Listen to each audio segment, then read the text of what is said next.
গল্পটি শুরু হয় একটি পুরনো শহরের ধ্বংসস্তূপে, যেখানে মাইলো নামের এক ছেলে একটি ড্রোনের সঙ্গে কথা বলছিল। সে ক্যামেরার দিকে তাকিয়ে বলল, আমি এই পৃথিবীর শেষ মানুষ। যদি তুমি AEBDO দেখছো, তাহলে আমাদের ভুলে যেও না। তার হাতে একটি চিহ্ন ছিল যা তাকে সেই দিনের কথা মনে করিয়ে দিচ্ছিল, যেদিন সবকিছু বদলে গিয়েছিল। এরপর গল্প কিছু বছর পিছনে যায়।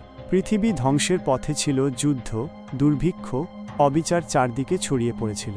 মাইলো তখন ছোট একটা ছেলে, যে হুইলচেয়ার ছাড়া চলাফেরা করতে পারত না। সে নিউ ইয়র্কে পড়াশোনা করছিল। একদিন হঠাৎ করে ডেরেক নামের একজন লোক দেখল তার ফোনে কোনো সিগন্যাল নেই। সেই সময় একটি অদ্ভুত আকারের মহাকাশযান তার ক্ষেতের পাশে অবতরণ করছিল। পুরো পৃথিবী জুড়ে যন্ত্রপাতি বন্ধ হয়ে যেতে লাগল, মোবাইল সিগন্যাল বিচ্ছিন্ন হয়ে গেল, প্লেনগুলো ইমার্জেন্সি ল্যান্ডিং করতে বাধ্য হলো। মানুষ আতঙ্কিত হয়ে পড়ল। আকাশ অন্ধকার হয়ে এলো। হঠাৎ করে অসংখ্য স্পেসশিপ সূর্যের আলো ঢেকে ফেলতে লাগলো। এরপর পৃথিবীতে অশান্তি শুরু হলো। মানুষ হঠাৎ তাদের মৃত আত্মীয়দের দেখতে শুরু করল। সব ভিজন ছিল এলিয়েনদের কারণে। এই এলিয়েনদের নেতা ছিল কারালন, যে পৃথিবীর ওপর নজরদার হিসেবে এসেছিল। সে বলল তাদের মিশন হচ্ছে দুঃখ, ব্যাধি ও ক্ষুধা দূর করে নতুন এক পৃথিবী গড়ে তোলা, যেখানে কোনো কষ্ট থাকবে না। দিন যেতে লাগলো, এবং এলিয়েনরা সত্যিই তাদের প্রতিশ্রুতি রাখল। বিশ্বজুড়ে যুদ্ধ থেমে গেল। মানুষ একে অপরকে ক্ষমা করে বুকে জড়িয়ে ধরতে লাগল। পুরনো শত্রুরাও বন্ধু হয়ে গেল। কিন্তু বিশ্বের কিছু ক্ষমতাশালী লোক, যারা যুদ্ধ থেকে টাকা কামিয়েছিল, তারা এটা পছন্দ করল না। ডেরেকের আশেপাশের লোকেরা সন্দেহ করতে লাগল, কিন্তু ডেরেক বলল, এখন পর্যন্ত এলিয়েনরা শুধু সাহায্যই করেছে, হয়তো তারা সত্যিই ভালো। এক রাতে হঠাৎ ডেরেক ও তার স্ত্রী এলির বাড়ি কেঁপে উঠল। ঘরের সব যন্ত্র অদ্ভুতভাবে কাজ করতে লাগল। তারা ভয়ে কুকুর নিয়ে বেসমেন্টে লুকাল। তখনই একটি আলো তাদের বাড়ির চারপাশে ঘুরতে লাগল। এক অজানা শক্তি দরজার সব লক খুলে দিল। ডেরেক বাইরে এসে একটি বড় ড্রোন দেখতে পেল। ড্রোন কেবল তখনই প্রতিক্রিয়া দিল যখন ডেরেক তাতে চড়তে রাজি হল। এরপর ঘর আবার আগের মতো হয়ে গেল। এই সময় আরেকটি স্পেসশিপ হোয়াইট হাউসের ওপরে এসে দাঁড়াল। ড্রোন ডেরেককে নিউ ইয়র্কের একটি হোটেলে টেলিপোর্ট করে নিয়ে গেল, যেখানে সে একসময় তার মৃত প্রথম স্ত্রীকে নিয়ে হানিমুনে এসেছিল। সেখানে তাকে বোঝানো হয়, এই সব শুধু তোমার মনে হচ্ছে। হঠাৎ কারালনের কণ্ঠস্বর শোনা গেল। এলিয়েনরা নিজেদের ওভারলর্ডস বলে ডাকত। তারা ডেরেককে বলল সে যেন মানুষের ও ওভারলর্ডদের মাঝে দূত হয়। প্রথমে ডেরেক বলল, আমি কোনো নেতা নই, অনেকেই এই কাজ ভালোভাবে করতে পারবে। কিন্তু কারালন বলল, তোমার নেতা চোর, কিন্তু তোমার মন পরিষ্কার। সে ডেরেককে একটি অদ্ভুত ডিভাইস দিল, কিন্তু কিছু বলল না সেটা কি করে। অন্যদিকে এক মা তার অসুস্থ ছেলেকে একটি স্পেসশিপের দিকে তুলল। কয়েকদিন পর রিপোর্টার ও সরকার ডেরেকের ফার্ম হাউসে হাজির হলো।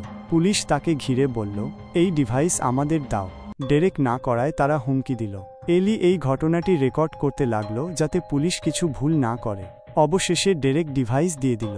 অন্যদিকে ওভারলর্ডস সেই শিশুকে সম্পূর্ণ সুস্থ করে দিল। তারপর খবর আসতে লাগল, পৃথিবী জুড়ে সব রোগ অদৃশ্য হয়ে যাচ্ছে, এমনকি যার কোনো চিকিৎসা ছিল না সেগুলো। ডেরেককে হোয়াইট হাউসে ডাকা হলো, যেখানে সে জানাল সে এখন ওভারলর্ডসের দূত।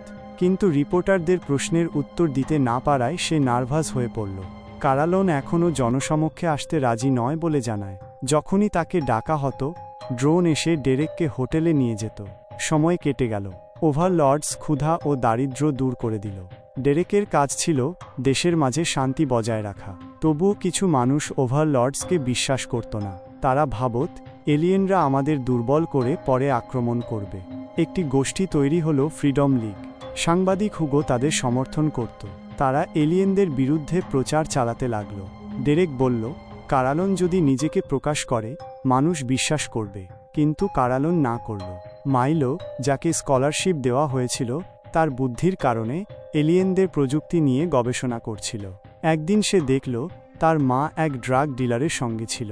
ডিলার তার মায়ের ওপর বন্দুক তোলার পর মাইলো রেগে গেল, কিন্তু ডিলার গুলি করে দিল। হঠাৎ আকাশ থেকে একটি আলো এসে ডিলারকে মেরে ফেলল এবং মাইলোকে পুরোপুরি সুস্থ করে দিল। সে হুইলচেয়ার ছাড়া হাঁটতে পারত। এই ঘটনা মিডিয়ায় প্রচারিত হল। হুগো বলল, এলিয়েনরা ঈশ্বরের মতো আচরণ করছে, যাকে খুশি বাঁচাচ্ছে, যাকে খুশি মারছে। এটা কি ঠিক? ডেরেক ও এলির মধ্যে ঝগড়া হচ্ছিল, কারণ ডেরেক সবসময় ব্যস্ত থাকত।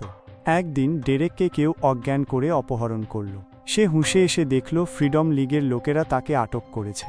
হুগো এসে বলল, ওভারলর্ডসের দেওয়া সমস্ত গিফট ধ্বংস করতে হবে, যাতে মানুষ আবার ক্ষমতায় ফিরে আসে। কিন্তু কারালোন এই ঘটনা সারা পৃথিবীকে লাইভ দেখাতে লাগল। যখন হুগো ডেরেককে মারার আদেশ দিল, তখন ওভারলর্ডস সময় থামিয়ে দিল। ড্রোন এসে ডেরেককে আবার হোটেলে নিয়ে গেল। পরদিন ডেরেক কারালোনের সঙ্গে ঝগড়া করল। বলল, তুমি সব কিছু দেখতে পাও, তাহলে অপহরণ থামালে না কেন? কারালোন বলল, এটা ছিল প্ল্যান ফ্রিডম লিগকে উন্মোচন করা। সে বলল, তাদের পরিকল্পনার প্রথম ধাপ শেষ হয়েছে, আর এখন ডেরেকের প্রয়োজন নেই। কিন্তু সেই মিটিংয়ে ডেরেক চুপি চুপি কারালোনের ছবি তুলে ফেলল। সে ও এলি ছবিটি দেখে মনে করল, কারালোন ঠিক করলেও তার মুখ অনেক ভয়ঙ্কর, কেউ দেখলে ভয় পাবে। এরপর ডেরেক ও এলি বিয়ের পরিকল্পনা করতে লাগল। তবে ধর্মীয় লোকেরা এখনও এলিয়েনদের বিশ্বাস করত না। রিপোর্টে জানানো হলো হুগো হঠাৎ মারা গেছে, সম্ভবত ওভারলর্ডসের উন্নত প্রযুক্তির কারণে। সব লক্ষ্য পূর্ণ হবার পর কারালোন ঘোষণা দিল সে নিজেকে প্রকাশ করবে। এক বিশাল স্টেডিয়ামে ইভেন্ট হলো। স্পেসশিপ নামল 2 শিশু কারালোনকে নিয়ে এল। কিন্তু সে বের হতেই সবাই হতবাক, তার চেহারা একেবারে শয়তানের মতো। কেউ কেউ ভয়ে কেঁপে গেল, কিন্তু জীবন আগের মতোই চলতে লাগল। বছর কেটে গেল। পৃথিবী এখন এক জাতিতে পরিণত হয়েছে। ওভারলর্ডসরা শুধু তাদের স্পেসশিপ থেকে মানুষকে পর্যবেক্ষণ করত। পৃথিবীতে কোনো রোগ ছিল না, ছিল না কোনো ঝামেলা। কিন্তু মাইলো ভবিষ্যৎ নিয়ে চিন্তিত ছিল। কোনো সমস্যা না থাকায় মানুষ বিজ্ঞানের প্রতি আগ্রহ হারিয়েছিল। সব স্পেস প্রোগ্রাম বন্ধ করে দেওয়া হলো। ফলে মাইলো চাকরি হারাল। পরে সে আফ্রিকার একটি গবেষণা কেন্দ্রে কাজ পায়। সেখানে র্যাচেলের সঙ্গে তার পরিচয় হয়। তাদের সম্পর্ক গভীর হতে থাকে। এক রাতে ডেরেক দেখল তার বাড়ির বাইরে আবার সেই আলো। বাইরে গিয়ে দেখে কারালোন তার জন্য অপেক্ষা করছে। কারালোন ক্ষমা চাইল এবং একটি বড় গোপন কথা বলল। সেই সময় এলি বাইরে এসে উড়ন্ত ড্রোন দেখতে পেল, কিন্তু ডেরেক কিছু বলেনি। একই সময় আফ্রিকার সেই গবেষণা কেন্দ্রে ভূমিকম্প শুরু হয়। র্যাচেল দেখল সব পশু ভীত। বয়েস একটি নতুন ঘর খুঁজে পেল, যেটি এলিয়েনরা বানিয়েছিল। সেখানে একটি উজ্জ্বল যন্ত্র ছিল। বয়েস ভাবল কেউ যোগাযোগ করতে চাইছে। ততদিনে আমেরিকার এক জায়গায় টমি নামে এক ছেলে দুঃস্বপ্ন দেখে জেগে উঠল। দেখল এক ড্রোন তার বাড়ির চারপাশে ঘুরছে। সেই আলো তার মা অ্যামির পেটে পড়ছে। ড্রোন চলে গেল, কিন্তু অ্যামি জ্যাককে বলল, আমাদের বাচ্চাকে রক্ষা করতে হবে। এরপর টমি জ্যাককে ধাক্কা মেরে দেয়ালে ছুঁড়ে ফেলে। সকালে তাদের মাঝে ঝগড়া হয়। টমির চোখগুলো এমন ছিল যেন সে মৃত। পরে কাউন্সেলর পেরিটা আসে। টমি তাকে বলে সে দেখতে পায় পৃথিবী ধ্বংস হচ্ছে, যেন বিশাল একটি চোখ সূর্যকে ঢেকে দিচ্ছে। এটা কোনো স্বপ্ন নয়, বরং ভবিষ্যতের বাস্তব। আওয়াজ শুনে সে সেখান থেকে পালিয়ে গেল। যখন পেরিটা তার দিকে এগিয়ে যাচ্ছিল, তখন এক রহস্যময় শক্তি তার গলার চেইন আরও শক্ত করে দিল, যেন কেউ তাকে মারার চেষ্টা করছিল। পেরিটা অনেক কষ্টে সেই চেইন খুলে ফেলল। তারপর টমি এমির পেটে হাত রাখল আর বলল, এই বাচ্চাটা এখন আর নড়ছে না। এমির এটা শুনে খুবই অবাক লাগলো, কারণ সে তো প্রেগন্যান্টই ছিল না। কিন্তু টমি বলল যে এই পুরো পৃথিবীর ভাগ্য বদলানো শুরু হবে এই পেটেই বেড়ে ওঠা শিশুর মাধ্যমে, যার নাম হবে জেনিফার। ওদিকে রিকের হাতের শিরা হঠাৎ করে লাল হয়ে উঠেছিল এবং সে হার্ট অ্যাটাক করল। এটা ছিল খুবই অদ্ভুত, কারণ এখন তো আর মানুষ অসুস্থ হতো না। হাসপাতালের ডাক্তার জানালেন যে ক্লারনের স্পেসশিপ থেকে কোনো জিনিস তার শরীরে ঢুকে পড়েছিল, যার কারণে তার আর বেশি সময় নেই। এলি তাকে সাহস দিল যে সব ঠিক হয়ে যাবে এবং বাড়িতে ফিরে মেশিনের মাধ্যমে ক্লারনের সাথে যোগাযোগের চেষ্টা করল, কিন্তু কোনো উত্তর এলো না। 4 মাস পর এমি জানতে পারল যে সে সত্যিই প্রেগন্যান্ট। কিন্তু এই খবর টমি আগে থেকেই কিভাবে জানত? পরদিন জ্যাক ও এমিকে এক বিশেষ পার্টিতে ডাকা হলো, যা মাইলো বস রেখেছিলেন। কিছুক্ষণ পর পার্টিতে সবাই চমকে উঠল, কারণ ক্লারন পার্টিতে হাজির হয়েছিল। সবাইকে জানানো হলো যে ওভারলোডসরা কিছু প্রাণী তাদের প্ল্যানেটের চিড়িয়াখানায় পাঠাচ্ছে। মাইলো ক্লারনকে জিজ্ঞেস করল, তুমি বিজ্ঞানকে আমাদের পৃথিবী থেকে কেন মুছে ফেলেছ? ক্লারন উত্তর দিল যে মানুষ বিজ্ঞানের মাধ্যমে এমন কিছু শক্তির কাছে পৌঁছাচ্ছিল যেগুলোর তারা নিয়ন্ত্রণ করতে পারত না। এরপর ক্লারন এমিকে নিয়ে গেল এক গোপন ঘরে এবং একটি বোর্ডে হাত রাখতে বলল। এরপর সে সেই প্রাণটার সাথে কথা বলল, যা এমির ভিতরে বেড়ে উঠছিল। সেই আলো আকাশে এক চিহ্ন তৈরি করল। এমি যেন কোনো ট্রান্সে চলে গিয়েছিল। এদিকে টমি বোর্ড থেকে বেরিয়ে গাইডের সাহায্যে ছাদে গেল আর বলল, জেনিফার চলে গেছে। বলার পরই সে নিচে পড়ে গেল। ক্লারন বলল, এমির কাজ শেষ হয়েছে। কিন্তু এখন তাদের আরও মানুষের দরকার হবে। ওদিকে টমি মাটির 2 ফুট ওপরেই বাতাসে ভাসছিল। জ্যাক এটা দেখে ঘাবড়ে গিয়ে তাকে জড়িয়ে ধরল। এমি দৌড়ে গিয়ে তার পরিবারের সাথে মিলিত হলো, আর সবাই পার্টি ছেড়ে দিল। রাতে এমির পেটে প্রচণ্ড ব্যথা শুরু হলো। এদিকে মাইলো বুঝে গিয়েছিল যে ক্লারনের যে আলো সে বারবার ব্যবহার করে তা আসলে তাদের এলিয়েন ল্যাঙ্গুয়েজ। সে একটি বিশেষ চিহ্ন তৈরি করে রিসার্চ করতে লাগল। র্যাচেল দেখল মাইলো সেই চিহ্নকে সব তারা মণ্ডলের সাথে মেলাচ্ছে, এবং শেষে হিসেব করে বুঝে যায় যে এটি কোরিনা সিস্টেম নামে এক গ্যালাক্সি হতে পারে, যেটা সম্ভবত এই এলিয়েনদের আসল বাড়ি। পরদিন ক্লারন আবার রিকের বাড়ি আসে। সে রিককে একটি ওষুধের বোতল দেয় এবং বলে, এটি তোমার স্বাস্থ্যের উন্নতি করবে। এই সময় ক্লারন একটি গোপন কথা জানায় যে রিক নপুংসক কোনো রোগের কারণে হয়নি, বরং ক্লারন নিজেই এটা ঘটিয়েছিল। সে বলে, আমি ইচ্ছা করেই এটা করেছি, কারণ পৃথিবীর শেষ আসন্ন। যাদের সন্তান হবে তারা সবচেয়ে বেশি কষ্ট পাবে। এটা শুনে এলি রেগে চিৎকার করে এবং গুলি চালিয়ে দেয় ক্লারনের ওপর। মাটিতে পড়ে ক্লারন বলে, আমি তো শুধু তোমাদের রক্ষা করছিলাম। রিক এই ঘটনায় অস্বস্তি বোধ করে এবং সেই ওষুধ ক্লারনকে খাওয়ায়, যা খেয়ে সে তৎক্ষণাৎ সেরে ওঠে। এদিকে বয়েস বুঝতে পারে যে ক্লারন প্রাণী চেয়েছিল, কারণ সে একটি নতুন পৃথিবী তৈরি করছিল।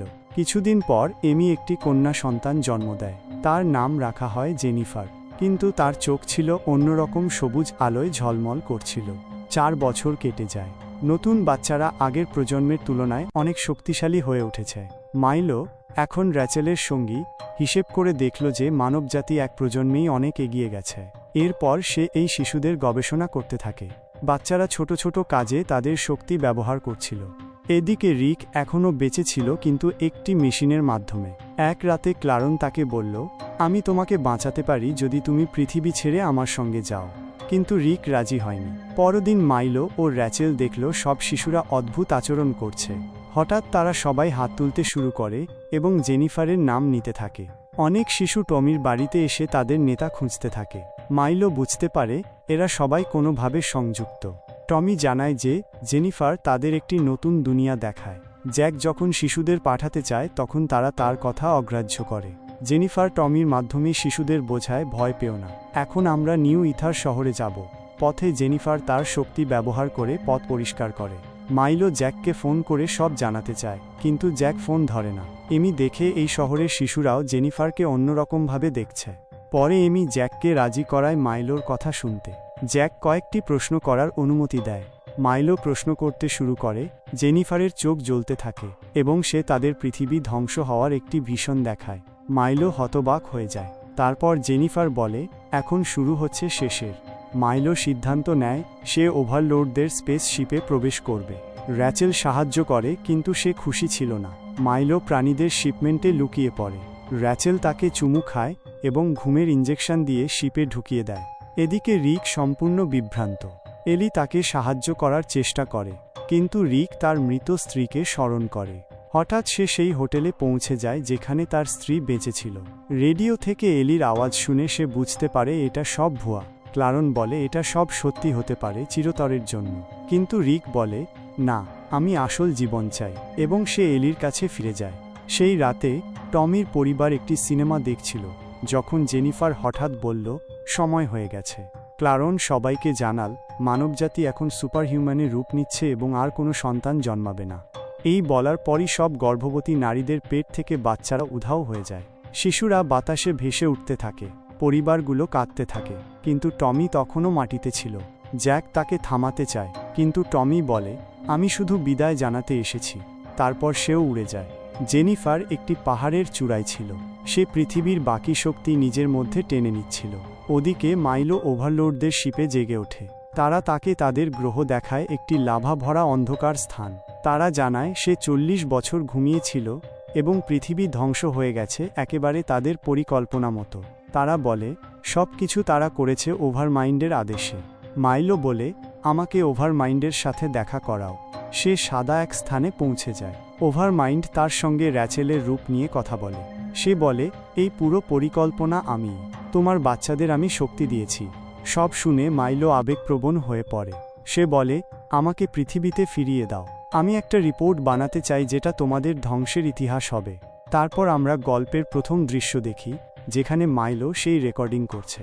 তখন সে দেখে জেনিফার পাহাড়ের চূড়ায় দাঁড়িয়ে পৃথিবীর শেষ শক্তিটুকু টেনে নিচ্ছে। তখন পৃথিবী ফেটে যায়, আর এক প্রবল আলোয় সব শেষ হয়ে যায়।